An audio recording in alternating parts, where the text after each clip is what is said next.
Ẹ káàbọ̀ sórí iléeṣẹ́ wa gbogbo ọmọ Yorùbá ọdọọdún bí ṣàlàáfíà làbá gbogbo lé. Bẹ́ẹ̀ ni Yorùbá nation ni ọ̀nà àbáyọ o. Bí wọ́n fẹ́ bí wọ́n kọ̀ Yorùbá nation ló lè ṣe ẹ lọ́wọ́ yìí ẹ ó ti tún wá dojú ẹ̀ ara nǹkan tá à ń sọ rèé ara nǹkan tá à ń sọ rèé nígbà tí olóyè Sunday Igboho jáde tí bàbá ń pariwo pé àwọn Fúlàní wọ́n ń pa àwọn èèyàn wa wọ́n ń kó bá sùn fáwọn ọmọ wa obìnrin àtọkùnrin ni wọ́n ń kó bá sùn fún wọn ní ẹnu ẹ̀rùn. Buhari ní láti rán àwọn eruku ẹ̀ kan lọ pa olóyè Sunday Igboho ó ti wá kan gbogbo wọn báyìí àní lọ́wọ́ iṣẹ́ na everybody na him go chop breakfast ó máa ṣe o. Ọ̀pọ̀lọpọ̀ àwọn èèyàn ni wọ́n ti jáde lórí ọ̀rọ̀ kí là ń sọ gangan náà eléyìí ṣẹlẹ̀ ní Federal University láfíà ní Nasarawa bí àwọn agbésùnmọ̀mí eléyìí ṣẹlẹ̀ lánàá yìí ni o bẹ́ẹ̀ ni alánà ẹ̀ ni eléyìí ṣẹlẹ̀ àwọn agbésùnmọ̀mí wọ́n dẹ̀ wọ ibẹ̀ wọ́n wọnú iléèwé wọ́n kó ìbásùn fún àwọn ọmọléèwé wọ́n já ìbálé àwọn ọmọléèwé ṣẹ́yìn náà rí bó ṣe ń lọ wọ́n ṣe oríṣiríṣi nílùú tó lọ́ba tó níjòyè lọ́wọ́ yìí gbogbo àwọn ọmọ iléèwé gbogbo wọn ni wọ́n bà nínú jẹ́ ẹ̀yin náà máa wò ó lọ́mọ tó ní pé òkè o òun fẹ́ jẹ́ virgin títí tó máa fẹ́ parí iléèwé o ó ní ìdí ṣùgbọ́n àwọn arábí wọ́n bà gbogbo ẹ̀ jẹ́ o wọ́n bà ilé àti ọ̀nà jẹ́ ó ti yé yín wọ́n ní wọ́n fọ́ àwọn ọmọdé yìí wọ́n fọ́ wọn tútú ó ti pọ̀ jù gẹ́gẹ́ bí ìròyìn náà ti ṣe lọ eléyìí ó yà wá lẹ́nu púpọ̀ wọ́n ní off campus ni o gbogbo àwọn ọmọléèwé tí wọ́n wà ní off campus àwọn ni wọ́n kó lọ bá ẹ máa wòran convoy wọ́n gbé mọ́tò wọ́n fi tẹ̀léra wọn àwọn agbésùnmọ̀mí yìí o ẹ má béèrè pé níbo ni wọ́n ti rí ọkọ̀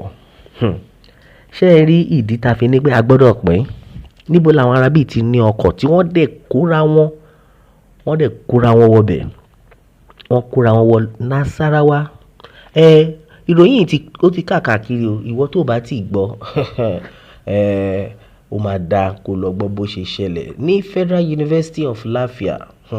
ibẹ̀ ni eléyìí ti ṣẹlẹ̀ kí ni gbogbo nǹkan tó ń ṣẹlẹ̀ nílùú yìí ọ̀pọ̀lọpọ̀ àwọn èèyàn jáde pé àwọn ìjọba ò máa rí ti yín ro 2027 election ni ó wà ní ọpọlọ gbogbo wọn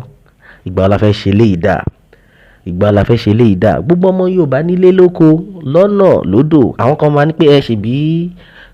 nọ́ọ̀tì ló ti ṣẹlẹ̀ pé kò kan ọmọ Yorùbá ta ló sọ bẹ́ẹ̀ fún ẹ kò síbi tá àti ní yunifásitì tí gbogbo kíní ìbọn ṣe ń fi wọ́n lẹ̀ tí wọ́n ń jẹ lọ yìí wọ́n máa wò pé nothing dey happen ìdí rẹ̀ táwọn àtẹ̀fín kan sára sí gómìnà ìpínlẹ̀ Ọ̀yọ́ ìyẹn ẹnjìníà Ṣèyí Mákindé bàbá ti gbé ìgbésẹ̀ tó lágbára lórí àwọn Fúlàní burúkú yìí wọ́n rò bí a ṣeré ni gbogbo náà la gbọ́ nígbà yẹn tí gómìnà jáde pé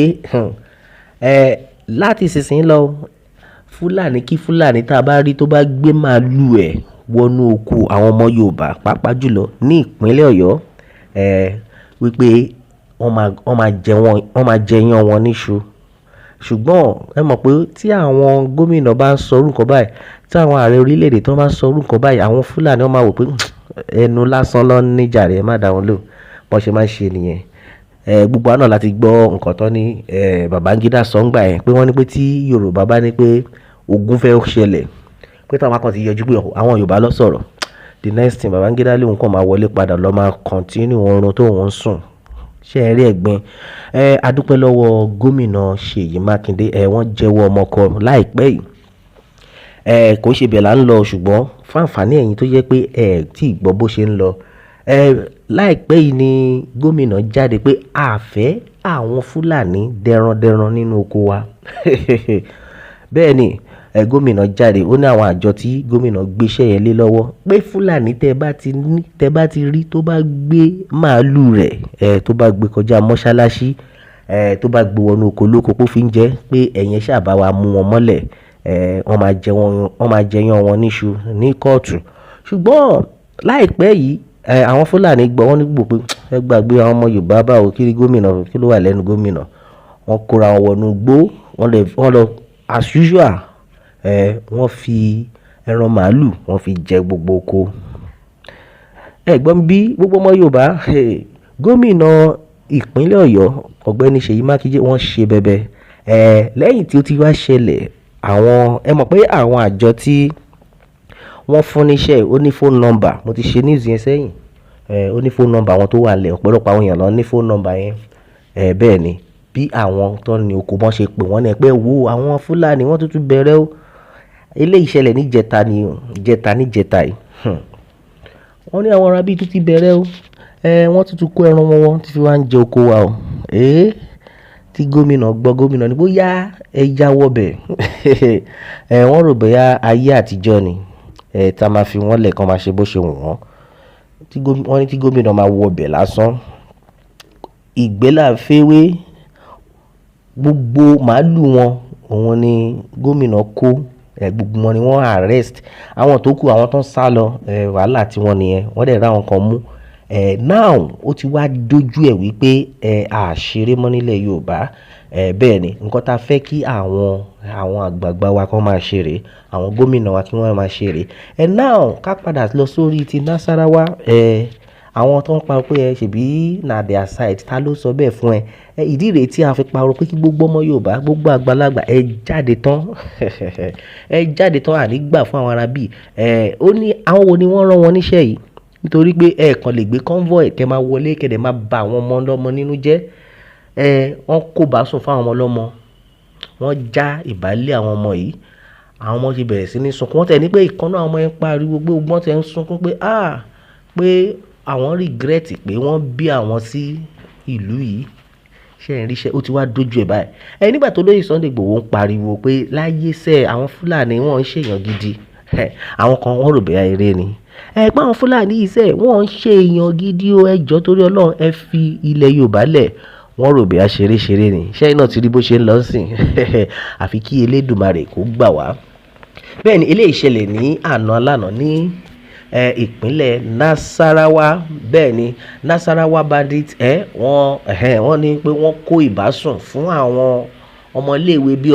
30 university students of Lafia students inflict machete wound on others wọ́n ní pé bí wọ́n ṣe wọbẹ̀ wọ́n tún fẹ́ bá àwọn ọkùnrin wọn gan sùn ibi táwọn abí tán ya wèrè dé gbogbo náà la mọ̀ wọ́n ṣebí àwọn màálù ló ń bá sùn ó ti wá dójú ẹ̀ báyìí pé wọ́n kàn lè máa ṣe bó ṣe wù wọ́n ṣùgbọ́n Ọlọ́run ò ní gbà fún wọn àwa náà à ní gbà fún wọn Elédùmarè ti ṣe ohun ọ̀tun ó ti wá da báyìí gbogbo nǹkan tí olóyè Sunday Igboho ń pariwo ó ti wá ń ṣẹlẹ̀ báyìí òkè táwa ni ó fẹ́ sọ pé olóyè Sunday Igboho ó kàn ń ṣe lásán ni pé wàhálà ẹ̀ ti pọ̀ jù gbogbo àwọn tó ń pariwo pé wàhálà ẹ̀ ti pọ̀ jù ó dáa o how market àbí o how market báyìí o àfi kí Ọlọ́run ṣàánú wa gẹ́gẹ́ bí wọ́n ti ṣe kọ èdè Gẹ̀ẹ́sì ni wọ́n fi kọ. According to a report by Daily Independent newspaper on Monday, August 4th, 2025, a wave of violent attack by armed bandits has rocked the Federal University of Lafia in Nasarawa State, leaving dozens of students traumatized and then injured, according to sources within the university community. Now, over 30 female students were allegedly kó ìbásùn fún during a large scale attack. Àwọn 30 yìí wọ́n já ìbálẹ̀ wọn ní oyè yín wọ́n fi tipátipá wọ́n fi bá wọn sùn bẹ́ẹ̀ ni over 30 female students were tipátipá bá sùn by this àwọn èèyàn burúkú yìí àfi kí Ọlọ́run kí ó ṣàánú wa wọ́n dẹ̀ ní gbogbo àwọn ọkùnrin tí wọ́n wà láàrin wọn tí wọ́n ń gbìyànjú àti sá lọ láti ranra wọn lọ́wọ́ wọ́n fi àdá wọ́n fi ṣá wọn ní ìṣàkúṣà nílùú tó lọ́ba tó níjòyè gbogbo ọmọ Yorùbá ti jáde tán pé ẹ̀yin ìjọba yìí nǹkan tẹ́ ẹ ṣe yìí ò dáa o 2027 ìbò 2027 ló jẹ yín lógún Ọlọ́run máa dá fún yín ẹ̀yin ọmọ Yorùbá àní ìjù báyìí lọ lórí ilé Yorùbá Nation ní ọ̀nà àbáyọ bí wọ́n fẹ́ bí wọ́n kọ̀